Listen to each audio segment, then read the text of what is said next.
Página 7. EPN. La corrupción como sello de gobierno. 2020. Capítulo 1. El efecto de hablar de corrupción. 1.1 ¿Por qué es tan importante que la prensa documente los escándalos de corrupción? La corrupción es un obstáculo para el Estado de Derecho, obstruye el desarrollo económico, socava la confianza en el gobierno y limita la capacidad del Estado para atender con eficiencia los problemas de la sociedad. Libro Blanco de la Consulta sobre la Política Nacional Anticorrupción, 2019. Desde hace más de 2 décadas la corrupción ocupa un lugar central en la agenda pública a nivel mundial. Uno de los temas más recurrentes en la discusión sobre corrupción es la necesidad de medir este fenómeno. Solo con mediciones conables y precisas es posible determinar la magnitud del problema, entender cómo y por qué surge y ofrecer soluciones efectivas. Hubets, Lastwisen y Peters, 2006. Cuando se trata de corrupción, medir no es un asunto trivial. La naturaleza del fenómeno hace que su magnitud sea incierta. Aquellos que cometen o solapan actos de corrupción buscan mantenerse ocultos para evitar las sanciones o el desmantelamiento de su esquema o procedimiento corrupto. Parte del problema de medir la corrupción es que no existe una definición universal y, por lo tanto, según sea el tipo de esta que se mida, puede variar la cuantificación de sus consecuencias. ¿Por qué es tan importante que la prensa documente los escándalos de corrupción? El periodismo y los medios de comunicación desempeñan un papel central en la documentación y en el registro de los casos de corrupción que se dan a conocer. El trabajo de documentación de las formas y mecanismos con los que la corrupción se ejecuta en la arena pública es una labor que solo la prensa puede hacer.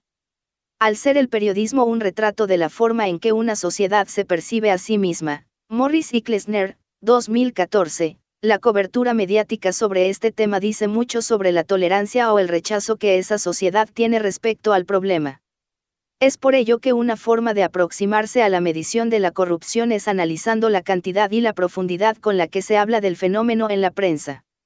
Al revisar el número de notas periodísticas y sus encabezados a través del tiempo, pueden distinguirse, al menos, dos cosas: que tanto preocupa el tema al público y que tanta corrupción se percibe en el país. Una mayor frecuencia en la publicación es indicativo de mejor calidad de las investigaciones, siempre que éstas vengan acompañadas de la libertad de prensa. Una mayor visibilidad de las notas indica mayor demanda de este tipo de información, lo que a su vez incrementa la percepción de una mayor incidencia de hechos de corrupción. Por lo tanto, en un entorno de libertades, un mayor número de reportajes sobre corrupción impacta negativamente en la reputación de las autoridades. Comentario.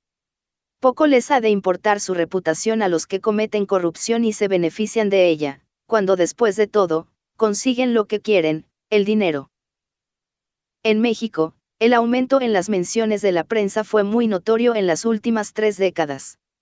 En 1996, los periódicos impresos reportaron apenas 518 notas y 27 titulares que mencionaban la palabra corrupción. Casar, 2016, en promedio, un encabezado sobre el tema cada 2 semanas. 4 presidencias y 22 años después, al cierre de la administración de Peña Nieto, el número de notas relacionadas con la corrupción se había multiplicado más de 100 veces y el de titulares 152, sumando 55.332 notas y 4.114 titulares, lo que equivale a más de 1.000 notas sobre corrupción a la semana y 79 encabezados, 11 diarios en promedio. Es decir, para 2018, la corrupción política ocupaba el papel estelar en la discusión pública, solo después de la violencia y la inseguridad. Lejos de interpretar los datos únicamente como un aumento progresivo de la corrupción en México, ocurrió, por un lado, que un conjunto de reformas legales otorgó al país instrumentos institucionales para exigir mayores restricciones ante prácticas milenarias, como son el conflicto de intereses, el tráfico de influencias, el desvío de recursos públicos, el enriquecimiento ilícito y el ejercicio abusivo de funciones de políticos y sus aliados entre los grandes empresarios. Por otro lado, este entramado legal en materia de transparencia y anticorrupción ha sido consecuencia del poder de movilización de la ciudadanía, que exigió cada vez más controles para evitar la corrupción, así como formas más específicas para nombrarla y denunciarla, y de una prensa cada vez más dispuesta a documentar ilegalidades y abusos, a pesar de que el poder político y económico buscaran contener, mediante recursos financieros, la independencia con que la prensa informaba. En resumen, es posible que la frecuencia con la que ocurren los actos de corrupción en México haya aumentado, pero la percepción de que cada vez son más recurrentes y de mayor magnitud ha ido de la mano de un incremento en la oferta de información, del ejercicio de la libertad de prensa, de las mejoras institucionales en el acceso a la información pública y de un mayor número de medios de comunicación independientes que han contribuido a ventilar los esquemas de corrupción. Página 11.